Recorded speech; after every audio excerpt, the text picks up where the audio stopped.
We are live. I'm Naijha Wright Brown, host of Naijha Speaks, also contributing for Unchained TV.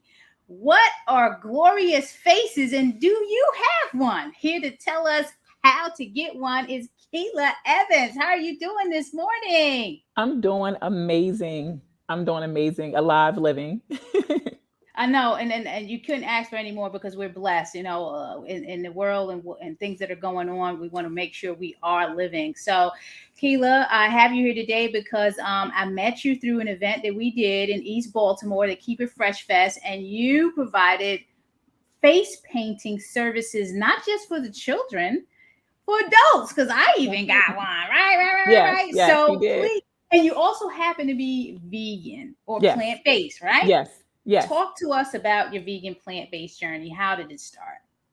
Well, initially it started when after I had twins. I'm a mom of a set of twins, and I started developing a lot of things that I never had before, like high blood pressure. So that put me at high risk, and then I was coming off as a player in a form as a former basketball player. I was always into health and fitness. So initially, Wait a minute, I you play started. basketball? I How, did. how tall are you? I'm 6'1". Whoa. Oh, Yes. okay. I'm like, so now I'm a big fan. I love Yes. basketball. Yes.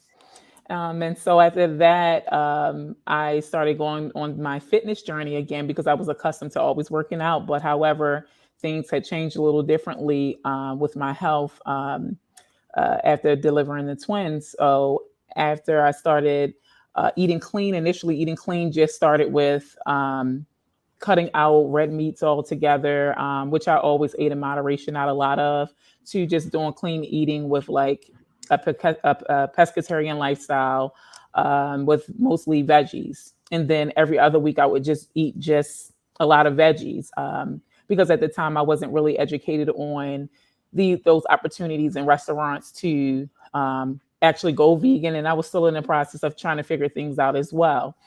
Then my mom had passed away. It's been 10 years now, but she had passed away from heart disease and high blood pressure and other underlying issues with levels of stress um, caused her to have a heart attack, and then she passed away.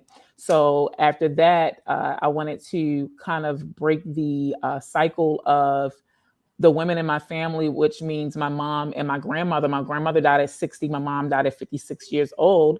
And I wanted to change the dynamic in the narrative of that story. So I just decided, I'm going to start pescatarian and then I'm going to work my way into being vegan to wean myself off of meats entirely. So then over the years, I started educating myself, and actually, establishment was the first place I went um, to try a vegan dish out. And then from there, it just took off. Like I was very impressed. And I just started doing research and realizing unless you actually it's just like if you're like going somewhere and it's a event and they're like, oh, it's at this location, and unless someone actually pointed it out to you, you wouldn't never know it was there, kind of ordeal. And then it just led me into a vegan lifestyle journey. So that was my journey for transitioning on to become vegan. It sounds like my story. I mean, I was diagnosed with the high cholesterol, Hmm. and it took. Some people can do it overnight. They just watch a Hmm. documentary, Yep. and the next day they're vegan. But I obviously couldn't do that. I had to go through my journey of Hmm. trying the foods, because foods are social, and a lot of times when you're transitioning to this lifestyle, your friends are like, what, are you crazy, and then you're trying all these things. What were some of the favorite foods that you like, and do you cook, or did you cook?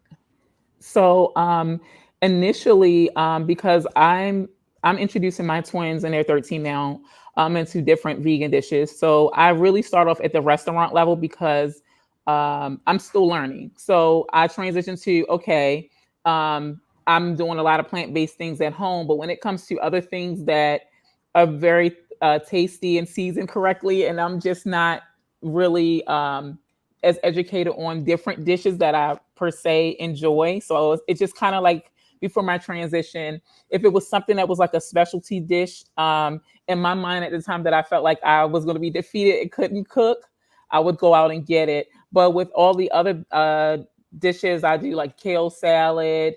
I do a lot of the vegan supplements to create burgers or spaghetti, those kind of ordeals. I love lasagna, so I do that.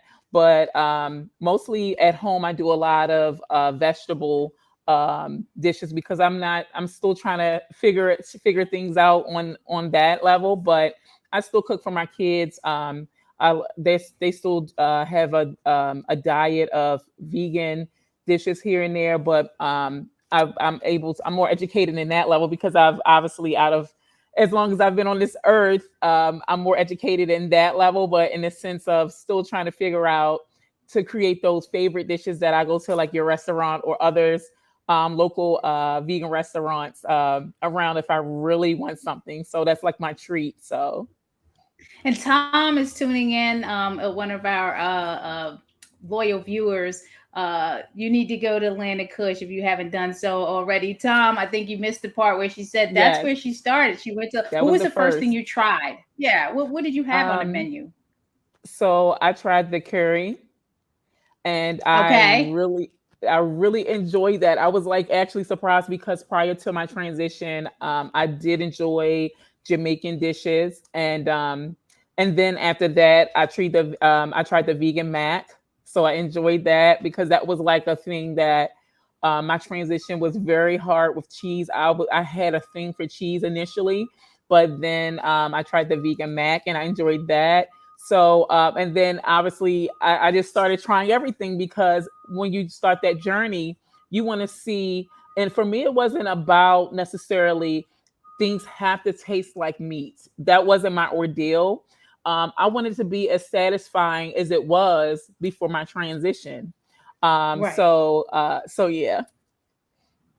Yeah, we sound just alike because again, Hmm. it's about the food. You know, some people can read the book, look at a documentary, and it's like the next day. Like my husband Greg, it was the next day he heard a song by KRS One about beef, and then the next day he was going vegan and didn't even know how to cook. So Hmm. everyone's journey is different, and that's what I say is your personal journey, and you're on it, and psychologically you need to know why you're doing it, and that's what keeps you disciplined in the practice. Now you have a passion for art, and that's really why we're here. We're talking about your vegan journey, but you also have a passion for art, and you're also going to be at Vegan Soulfest on Sunday, showing people how to express their glorious faces through Yes.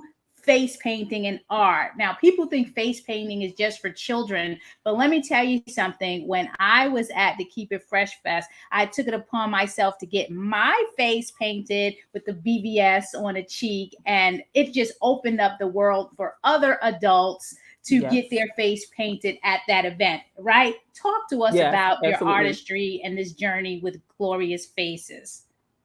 Okay, so first I'll just start with the name.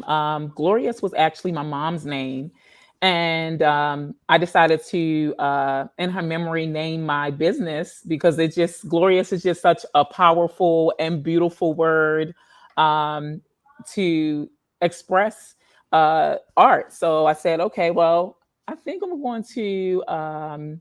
Remember my mom by naming my faces as glorious because it even became a catch with her friends that she would say, have a glorious day. My logo is a butterfly, and she just loved butterflies. So I use that as my logo, and I use her first name to combine the two.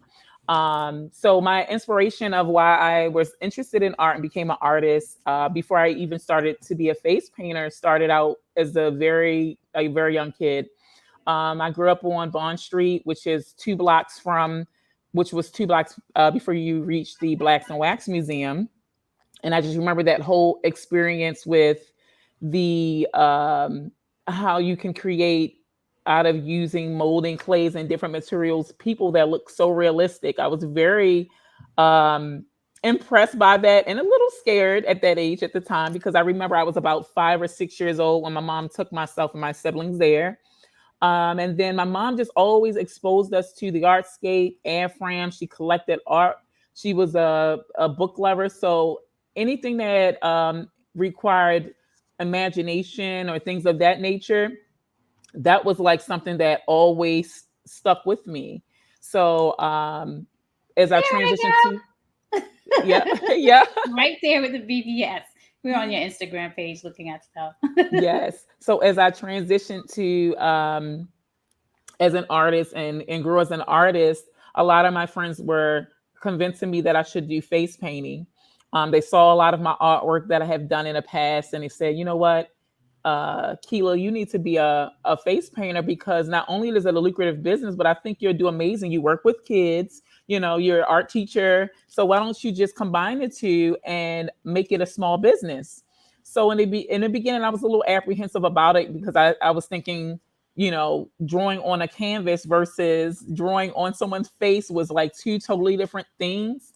The medium, which is the paints or the materials you use to create art, are different, but it's a lot. It's the same. It's very similar. So I started with something small, maybe 5 times a year. I was doing like birthday parties till it became community events.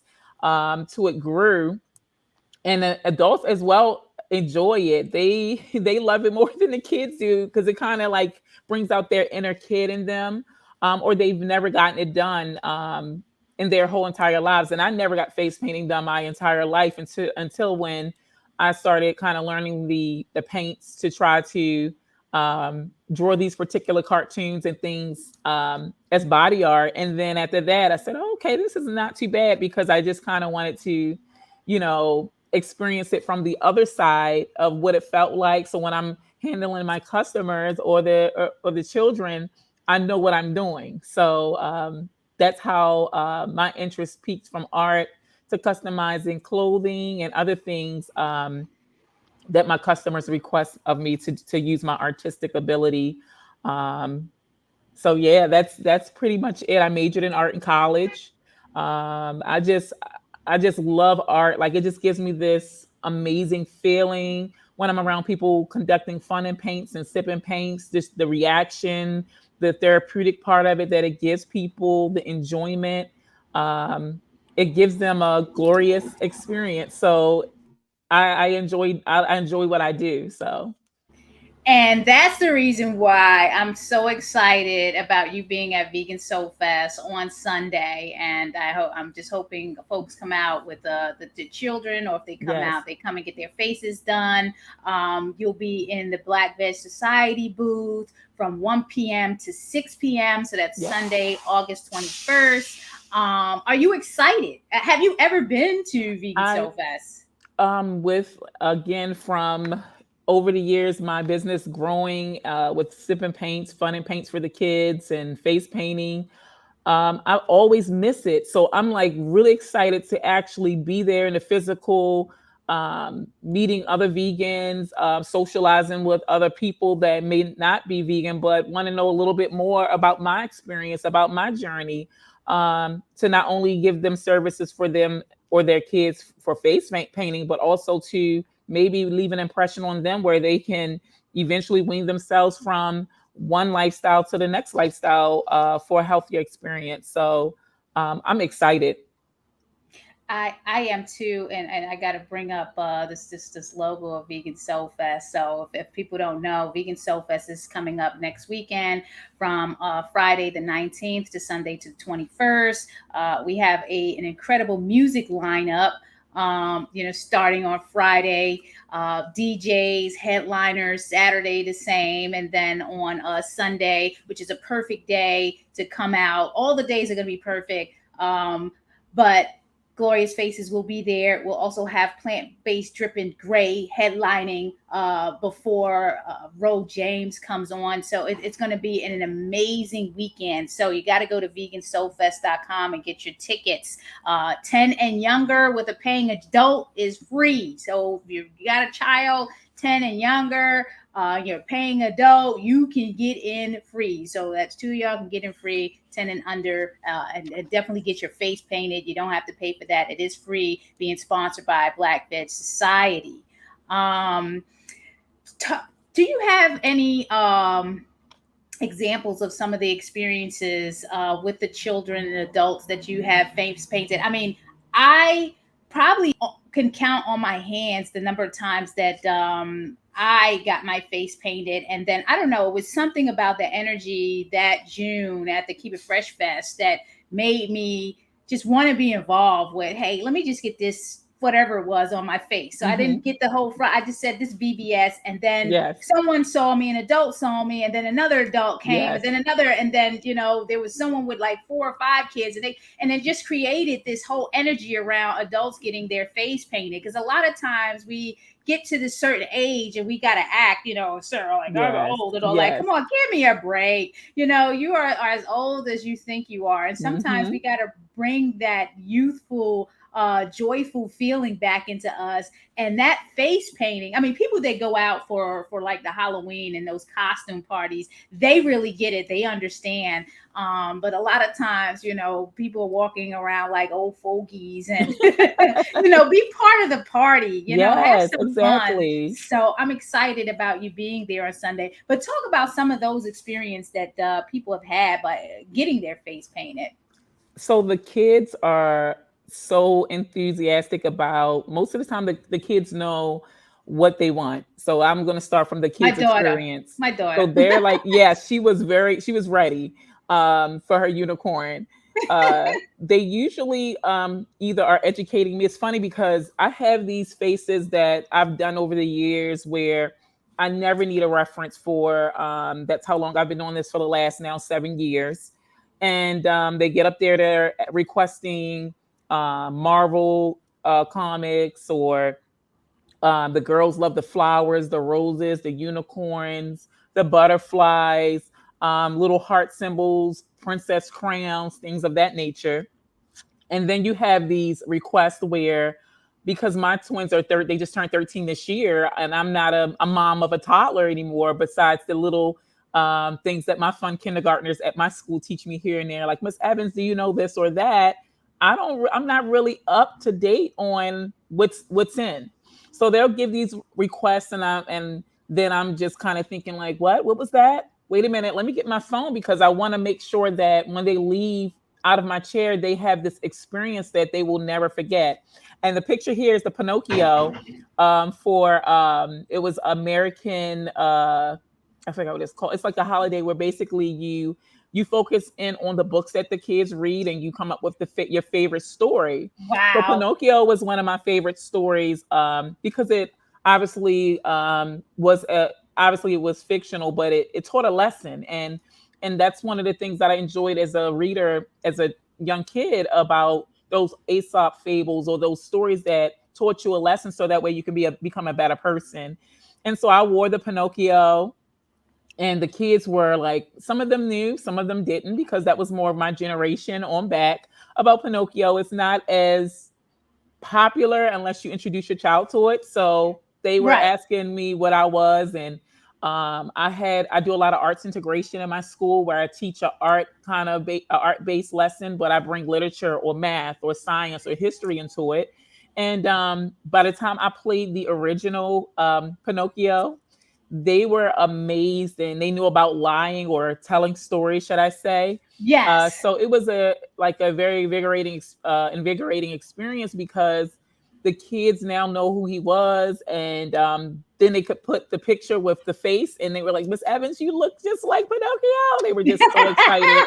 But just to put a smile on a child's face, and then at these events, because obviously the face painting is going to be free, it gives that kid that may not get their face painted, because I was one of those kids at the circus or things of that nature that my mom couldn't afford it. She had single mom of 3 kids, and the faces were $15-$20, and my mom couldn't afford it for 3. So it was just kind of like, you get the popcorn and this or that, or you get the face paint. So it's an opportunity for a kid to be who they want to be, with the face paint on their face, or even an adult. Because again, I didn't get face painted ever in my life until I started testing out the paints on my face to learn some of those looks. And now I just take it to a whole nother level. But however, it's just fun. It brings the inner kid out of the adults, and it keeps Yes, the fun going for the child. I love it. Look at this here. Look, folks. Keila's going to be at Vegan Soulfest on Sunday, the 21st, in the Black Veg Society tent, providing free face painting. Yes, you need to pay to get in. If you're bringing a child 10 and under, the child is free with a paying adult. Black Veg Society has been raffling off tickets, and this will be my plug. We're meeting people where they are on their holistic health, vegan, and plant based journey. We are meeting you where you are on your holistic health and vegan journey. If money is an issue for you to get into the FS, you can apply at Black Veg Society's Instagram account. You click on the Pico link and go to Vegan Soulfest ticket giveaways. You have to apply to get free tickets. So money should not be an obstacle. You need to apply to get these free tickets. We are closing in on the next weekend, so you need to get this information in as soon as possible. So again, we are meeting you, the people, where they are on their holistic health, vegan, and plant-based journey. If you want to come to the fest and cannot afford the tickets, please apply for the giveaway raffle at the Black Veg Society Instagram page. You have to go to the link in the profile to apply for those. And for all those others that can afford the fest, go to vegansoulfest.com and get your tickets, because time is running out. So I'll stop sharing this. How can we best follow you? So, although currently I am working on my website, getting that together, you can follow me at Glorious Faces. That's located on Instagram and Facebook. So, if you put that in, you can follow me both on my page on Facebook, Glorious Faces, with the icon as the butterfly. That's my profile picture. And or you can follow me at Glorious Faces on Instagram. Awesome. Tom is asking about live segments from the fest. Yes, Tom, that is my plan to cover the event through Naijha Speaks. So it's going to be an amazing event. And for 3 days, first time ever coming back out of the pandemic. We are also teaming up with We Give Black Fest. For those that do not know, We Give Black Fest is our partner festival at the same location. If you want to find out more about what's going on with We Give Black Fest, you can go to wegiveblack.com. Wegiveblack.com. It's going to be an amazing event. So we hope to see everyone from the DMV that is all about plant-based lifestyle, music festivals, concerts, speakers, hosts, DJs, vegan food, over 40 vegan food vendors at the event. We also have nonprofits. I want to shout out a welfare. While we're here, let me bring up that page, because I think people really need to know what's going on at Vegan Soulfest, because I don't think they understand what's happening here. So let me just bring up that website. Give me 1 second so I can just remind people what's going to be taking place at the event. So I'm sharing that now. It's coming up. Okay. We hope it's coming up, right?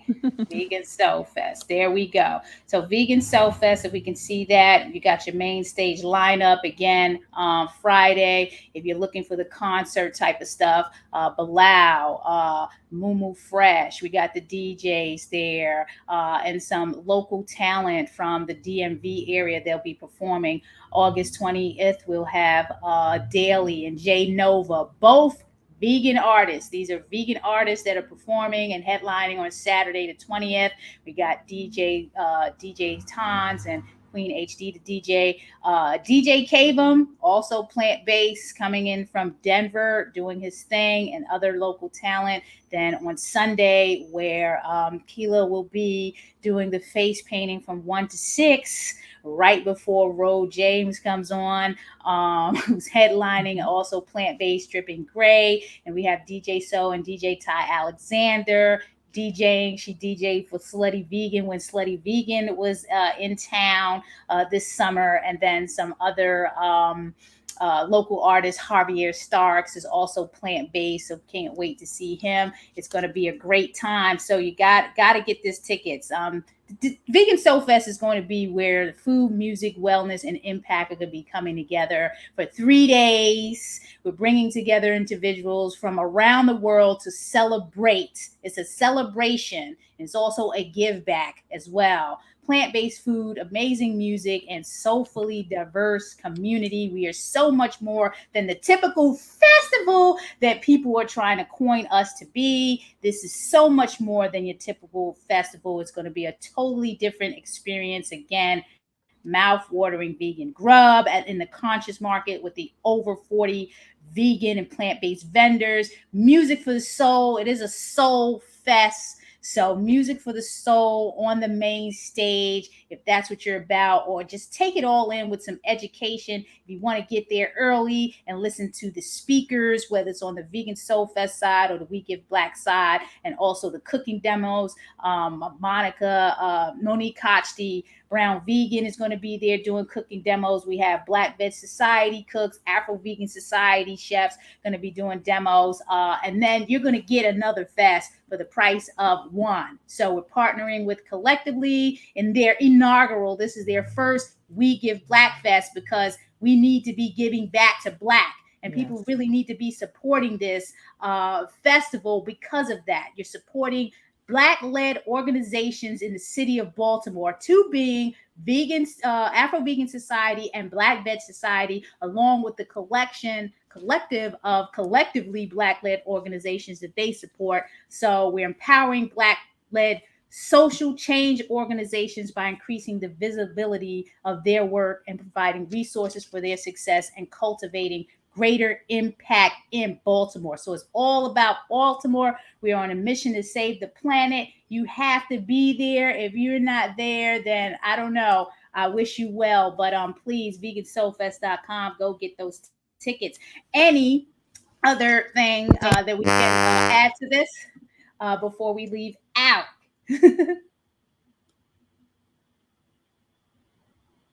Can you hear me?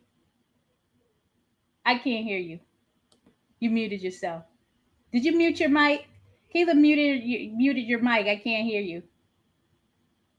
Mic is not connected. Okay, well, Keila's mic is not connected. Yes, Tom, Baltimore is becoming a vegan capital, and Here we go. please. Oh, there you go. Yeah, I was like, Yeah. okay. Anything that you want to say? Yes, we are becoming a vegan capital, and that's how it should be. Yes. Before we leave out, what do you want to say? I'm just looking forward to seeing you all there, supporting the festival. I'm just excited myself. This is my first year I can actually make it there, so I'm going to actually at least try 2 days this year. Awesome. So yeah, I'm going to get there Friday, and then I'll be back on Sunday. Awesome. Well, I can't wait to see you. And again, vegansoulfest.com, vegansoulfest.com. We hope to see you there and everyone else. And if you're not, we're sending blessings your way. Please be well, be safe, like, follow, share, subscribe, support, and give back to Black. All right. Have a Yes. good one, everyone.